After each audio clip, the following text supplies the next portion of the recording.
Monsieur le président, monsieur le ministre, mes chers collègues, le texte que nous discutons aujourd'hui aborde une thématique essentielle puisqu'il traite d'un enjeu de sécurité nationale, la résilience alimentaire. Tout d'abord, je voudrais saluer la très heureuse initiative de ma collègue Françoise Laborde, qui a emmené avec elle tout le groupe RDSE pour porter cette résolution, qui n'est qu'une résolution, c'est important à le dire.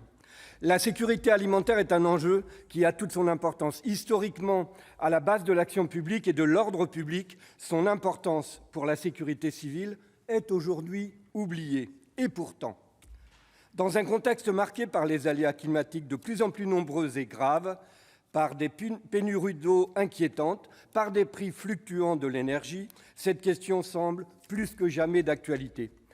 Françoise Laborde a déjà cité très justement les nombreux rapports sénatoriaux mettant en avant la nécessité d'anticiper ces risques qui pèsent sur notre production alimentaire.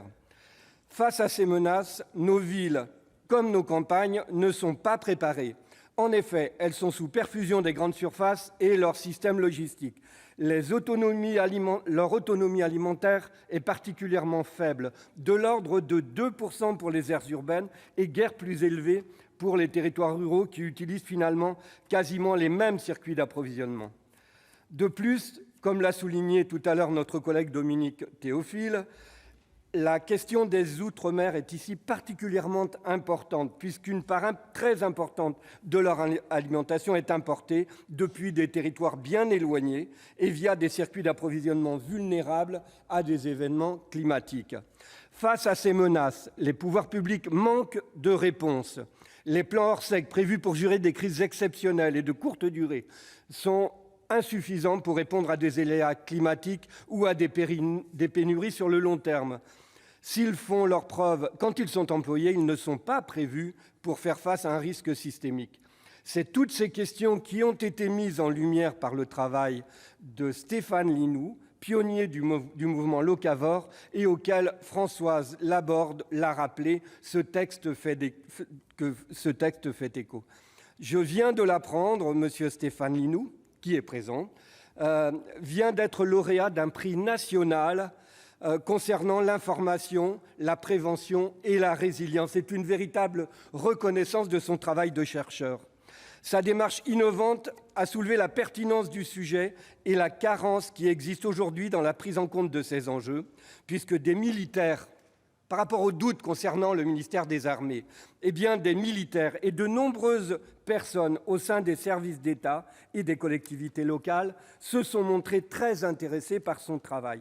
Face à cette carence, la résolution fait des recommandations pertinentes et de bon sens. Préparation des populations, intégration du lien entre les questions militaires de sécurité alimentaire, notamment via l'ajout de la production alimentaire et du foncier agricole à la liste des secteurs d'importance vitale pour notre pays. Outre cet aspect organisationnel, une partie importante des leviers que la résolution appelle à mettre en œuvre touche un sujet sur lequel je travaille depuis longtemps, et je ne suis pas le seul, la relocalisation de l'alimentation, ou du moins d'une partie le plus importante possible de l'alimentation, surtout pour ne pas être intégriste et être traité d'intégriste. Dans les politiques publiques, des premiers pas ont été adoptés, monsieur le ministre, comme les projets alimentaires territoriaux ou l'approvisionnement local de la restauration collective. Mais pour assurer la résilience des territoires, il faut aujourd'hui aller plus loin, comme le souligne le texte, qui propose d'agir sur le foncier et le développement local de systèmes agricoles et alimentaires résilients. Les pistes qu'il propose entrent en forte résonance avec 3 événements auxquels j'ai eu la chance de participer ces dernières semaines. Tout d'abord, un colloque organisé par l'INRA sur la question de la reterritorialisation de l'alimentation. Monsieur le ministre, nos chercheurs de l'INRA travaillent sur ces sujets et j'ai découvert l'importance de leurs travaux et l'intérêt de leurs travaux. Sur la question foncière, à l'Assemblée nationale, à l'initiative du député Dominique Potier, il était organisé ce colloque, donc partager et protéger la terre, plaidoyer pour une loi foncière. Monsieur le ministre, je crois que chacun, à cette tribune, a parlé de l'attente impatiente de cette loi foncière. Le foncier nourricier est un bien stratégique qu'il nous faut à tout prix protéger, à la hauteur d'un bien public, bien que ce soit un bien privé. J'espère que la loi foncière promise par le gouvernement sera prochainement annoncée. Enfin, l'Association française des sols a organisé à Vannes la semaine dernière un colloque concernant l'érosion des sols pour rechercher les solutions locales et territoriales. En conclusion, alors je sais que ce n'est pas à des tribunes comme cela qu'on fait basculer ou non une majorité. Donc, si j'ai bien compris, il n'y aura pas de majorité sur cette résolution. Si je l'ai bien compris. En tout cas, c'est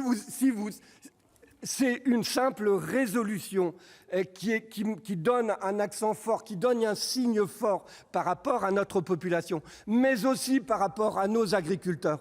Qui a parlé d'ultra-collectivisme, de collectivisation, de mettre l'agriculture sous la tutelle de l'État? Ce n'est pas du tout ça. C'est que la puissance publique joue son rôle dans l'intérêt des populations et dans l'intérêt des agriculteurs. La relocalisation de l'alimentation, c'est avant tout l'intérêt des agriculteurs qui doivent être les premiers bénéficiaires. Lorsqu'on va dire qu'on a la meilleure agriculture du monde, dans quel état se trouve une partie importante de nos agriculteurs? Alors, il faut prendre des mesures qui conviennent. Je vous remercie, puis j'espère, des fois des miracles arrivent à la veille de Noël. Peut-être que cette résolution va passer. Je vous remercie.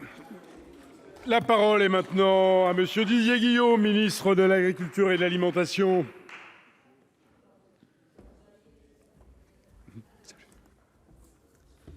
Monsieur le Président, Mesdames et Messieurs les sénateurs, chère Françoise Laborde, merci pour avoir